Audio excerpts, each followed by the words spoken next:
This video is going to look at a psychological therapy for schizophrenia called token economy. So token economy is basically used when patients who are in hospital for a long period of time start to develop poor habits. So they might not wash themselves very often, they might stay in their pajamas all day, not tidy up after them. And this type of therapy is used to sort of tackle those bad habits.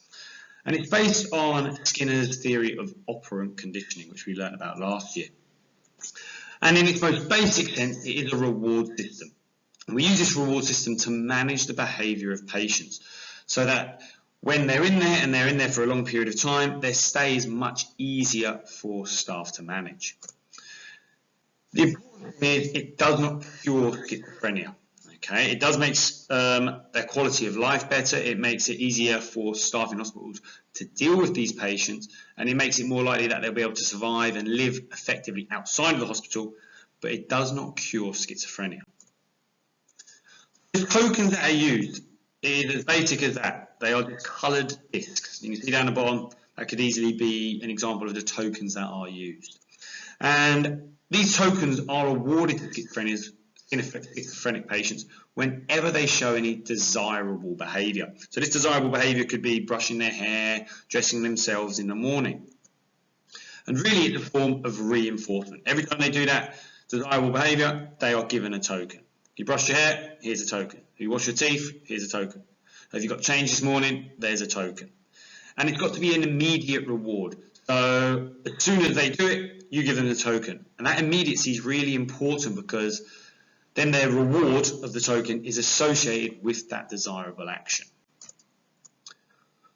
Tokens themselves have no value whatsoever, but they can be swapped for rewards later on. So watching a movie, some sweets, some magazines, going for a walk outside of the hospital, the tokens themselves can be swapped for these rewards.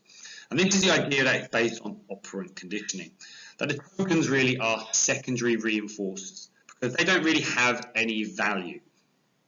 And they only have value when the patient learns that they can be used to get a reward. So I've got this token, this means nothing to me. All right, now I understand that I can get a movie, I can go for a walk outside with it. So the tokens become a secondary reinforcer. And it's really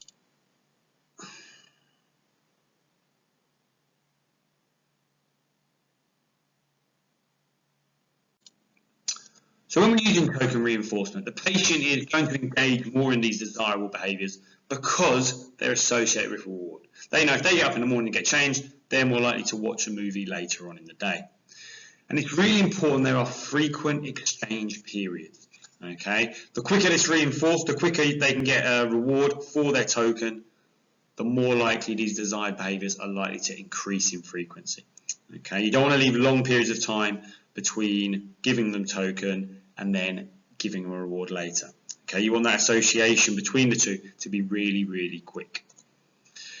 Okay, and the effectiveness of the whole system and the whole token economy really decreases if you leave the time between them doing the behaviour and giving them the token. Okay, if that's a long period of time between it, then the whole effectiveness of this treatment starts to decrease, mainly because they might do something else in between.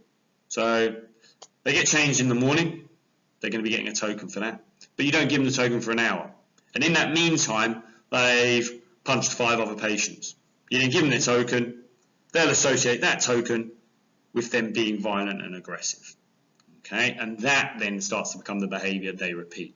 So it's really important that there's not a long period of time between the desired behaviour and the awarding of the token. So you should have a good idea now of what token economy is and how it works. Now we're going to look at the evaluation points for this particular therapy. Again, we use that general therapy issue. The fact it requires self-awareness, it requires a willingness to engage.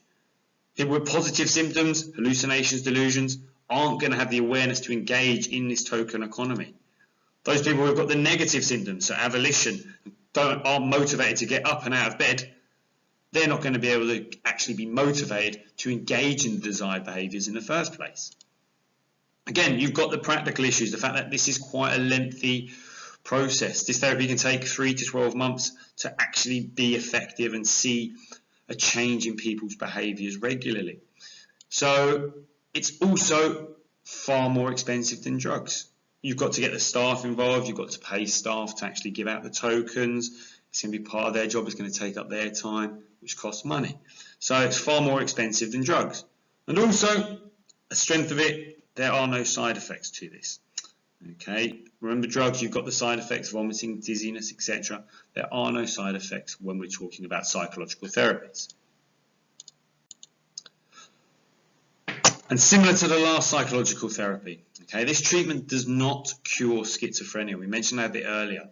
It helps patients' behaviour, and it makes them more socially acceptable, and it makes them be able to reintegrate into society more, which is well worth doing. Okay, and it's really, really important that they can get back into society and function there. But this should not be confused with curing schizophrenia. And that is a major weakness of this therapy. It doesn't cure it, it only helps people reintegrate into society that bit better.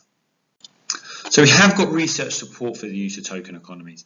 Dickinson in 2005 reviewed 13 different studies, and 11 of those studies reported beneficial effects of using token economies. So it does show it can be effective in improving behaviours in psychiatric hospitals.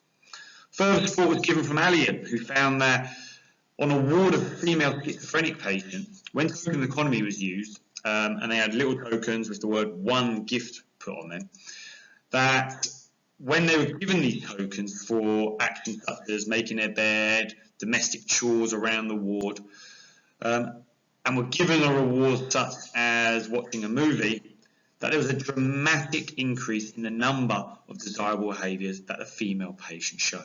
So again, we've got two studies here to support the use of token economies in the treatment of schizophrenia. But there are issues with these studies. Okay, Kromer said that the studies tend to be uncontrolled. And this is because token economies generally are brought into a psychiatric ward. There's no control group. People aren't ignored. Everyone is involved. All the people on the ward are involved in the token economy. And because of this, any improvement in behaviour can only be compared to their past behaviours. You're not comparing them to a control group. Their behaviours can just be compared to any past behaviours that they previously had. And this could really be down to anything. Any improvement in behaviour could be down to anything other than just the token economy. It could be down to things like an increase in the staff attention to patients. Now that the token economy side, there might be new staff involved, they might show more attention to patients. That's why you see an improvement in their desired behaviours. So there are issues with these studies. Although we have research support, there are issues with them.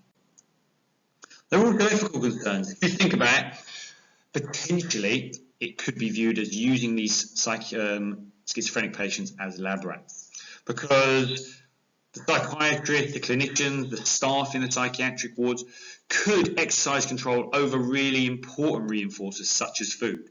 It could be, right, if you don't get up, brush your teeth and get changed this morning, you won't get any food. They could use food as the reward, where it's, okay, you haven't brushed your hair this morning, you haven't made your bed, so you're not getting any food today. And it is generally accepted across the world that everybody should have a basic access to these rights.